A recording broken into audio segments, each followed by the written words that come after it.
Lesson 5, Intro to Redox. So the next chapter focuses on something that we call oxidation-reduction reactions, or redox. And oxidation-reduction reactions are when electrons are transferred from one reactant to another. For example, when a metal corrodes, the metal in a metal compound, reacts with some substance in the environment. So the metal actually turns into a metallic compound. The metals lose electrons to form metal cations.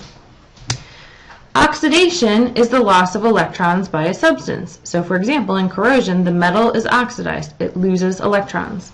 Here's an example where calcium metal loses electrons to oxygen to become calcium ions. Remember, Ca is +2 and oxygen is 2-.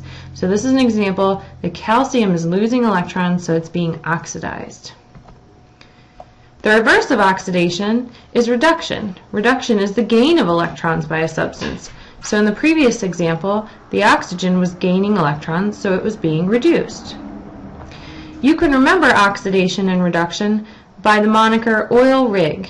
Oil stands for oxidation is loss of electrons, and the rig stands for reduction is gain of electrons. To keep track of the electrons that are lost and gained in a chemical reaction, we use oxidation numbers.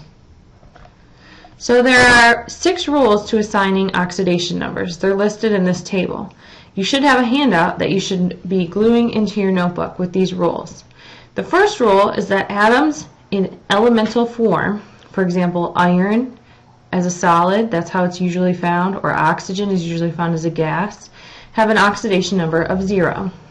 The second rule is that monatomic ions, meaning one atom ions, have an oxidation number that's equal to their ionic charge. So chlorine is chloride is usually -1, oxide is usually -2, magnesium is usually +2, and remember these charges come from how many electrons it needs to gain or lose to get to a stable octet.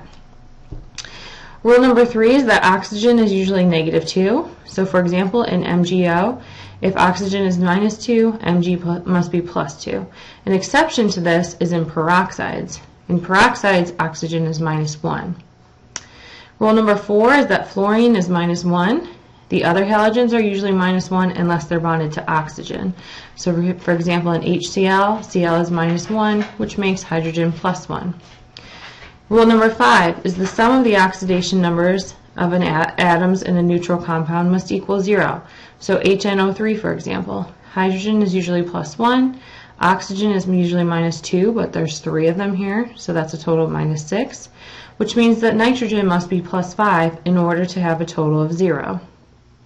And the last rule is that the sum of the oxidation numbers in a polyatomic ion equals the charge on the polyatomic ion. So nitrate, the sum of the numbers have to equal -1 because that is the charge on nitrate.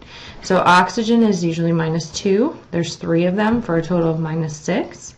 And nitrogen will be +5 because remember the total has to be equal to -1. So here's a practice problem. Determine the oxidation number of sulfur in the following. So in H2S, hydrogen is usually +1. So there's 2 hydrogens for a total of +2, which means that sulfur must be -2 in order to equal 0. In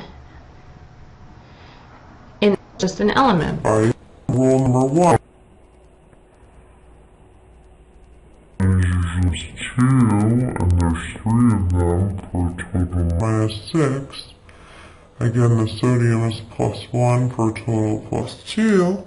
So the sulfur must be +4 so that everything adds up to 0. And finally, in sulfate, remember that the charges have to add up to a -2 because that's the charge on the polyatomic.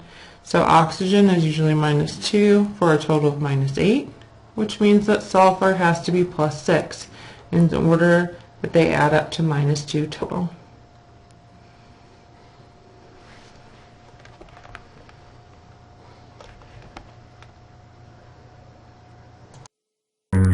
times 2, and there's 3 of them for a total of -6.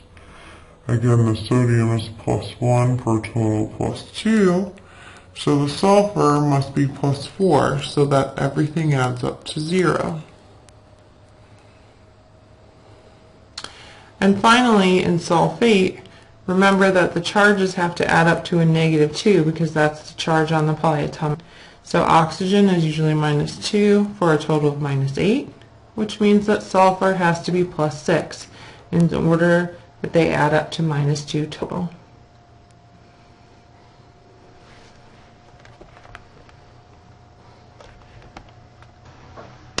The activity series predicts whether a metal will be oxidized or not, whether it will lose electrons.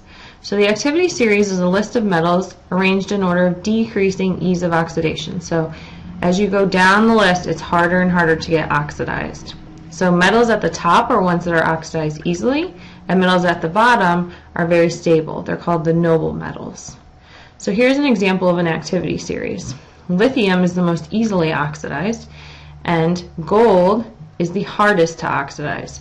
So again, the easiest are on the top, going down to the bottom is the hardest to oxidize, the hardest to lose electrons.